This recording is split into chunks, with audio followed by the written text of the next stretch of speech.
I still know how I got trapped inside the toxic self-help culture world. It was a few months back. I was scrolling down YouTube homepage in search of a solution that would really help me out to find a way of completely unlocking my true being.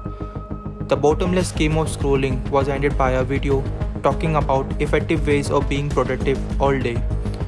Though it wasn't the context of video that cheered me up for problem solution, but the reference of book 7 Ways of Highly Effective People.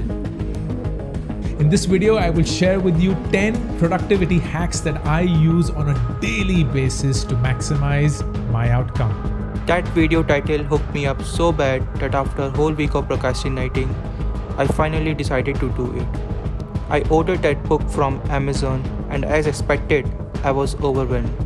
Self-development really consumed me. I started reading more books about self-improvement.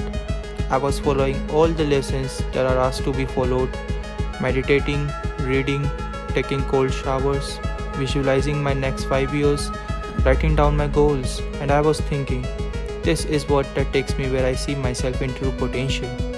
I thought I was in absolute in right path, but I wish back then someone had told me the true essence of being in the right path.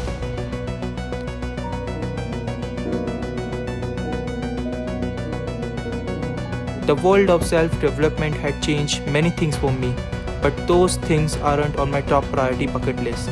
This is my own experience with self-help culture, and I have finally plucked the courage to do it. So get ready to sit back, relax as we dive into the toxicity of self-development.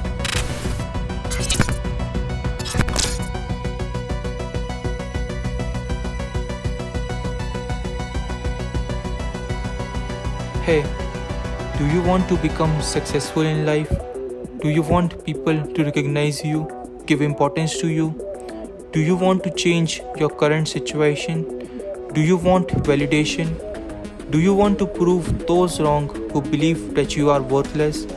These two words, "do you," at least for me, was my reason to dive in deep down into the world of self-help. This feeling of thinking about getting validation by everyone, becoming successful by becoming rich, proving others wrong who doesn't believe me.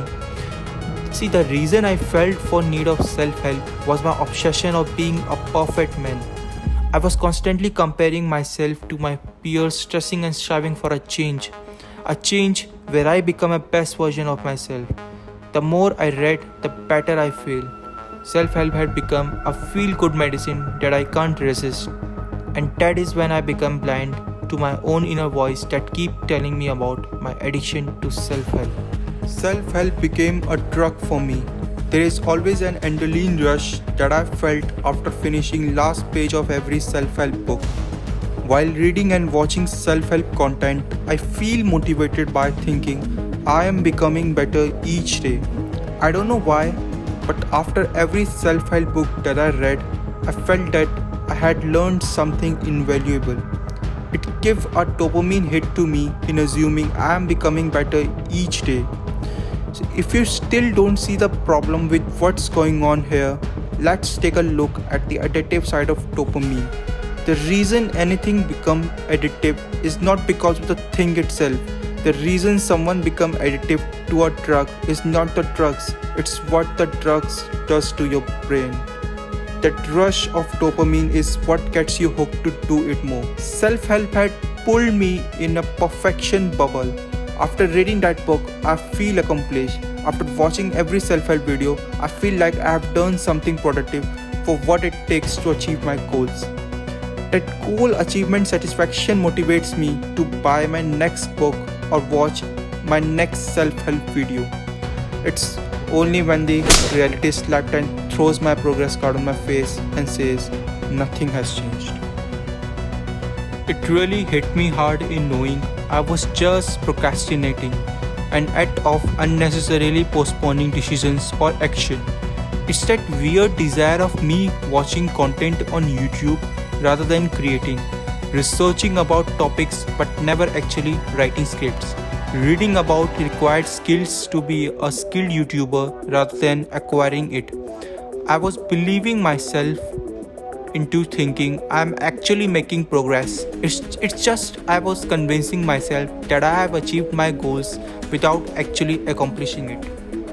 I felt depressed, not because I felt betrayed from self help culture, but because after consuming endless books, seminars, motivational podcasts, still I couldn't find myself in art of perfection that had pushed me into this toxic world. This is fake, I realize. Self help is a scam. It's just a sinister business of selling an illusion of perfection. And let me tell you, we are all unique in all of our expressions, so we dissect ourselves into pieces, judging each other, thinking perfection is something we can achieve, which leads us to feeling demotivated and defeated. And this gives them a perfect business model to make profit out of ourselves insecurities.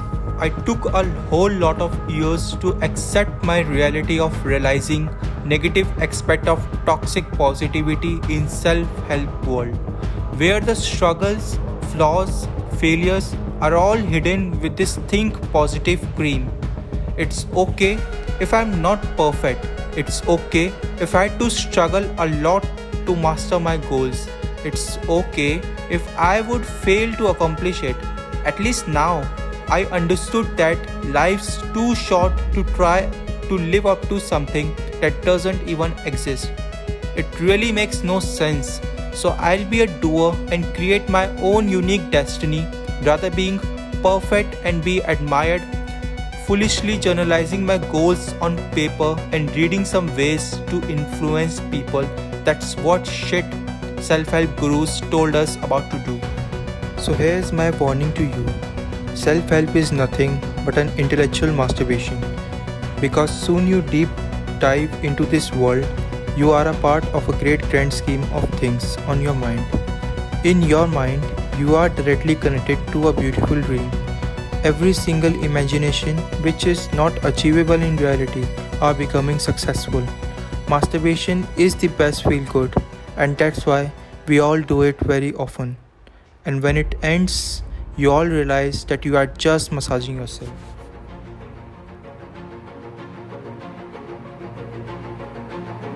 After reading endless self-help books, I have realized reading self-help books can be in itself a form of procrastination. Ask yourself, for what reason am I reading self-help books? And if it is for accomplishing your goals or to become a better version of yourself, then my friend, you are doing it wrong. Start taking actions upon your goals to be productive instead of foolishly typing how to be productive on YouTube. Start lifting weights to physically transform yourself rather watching content about workouts. Start reading those books which you genuinely need to achieve your goals. The only secret of getting rid of your current problem is getting started. Start doing those things which challenge your comfort. Start learning those skills that force you to quit each and every second you start executing. Be a fighter. Embrace your demotivation, helplessness, failures of attempting for a success over and over again. Because you can't appreciate good times if you don't suffer bad ones. Believe me, you don't necessarily need any self-help books. The only way to help yourself is to start taking actions.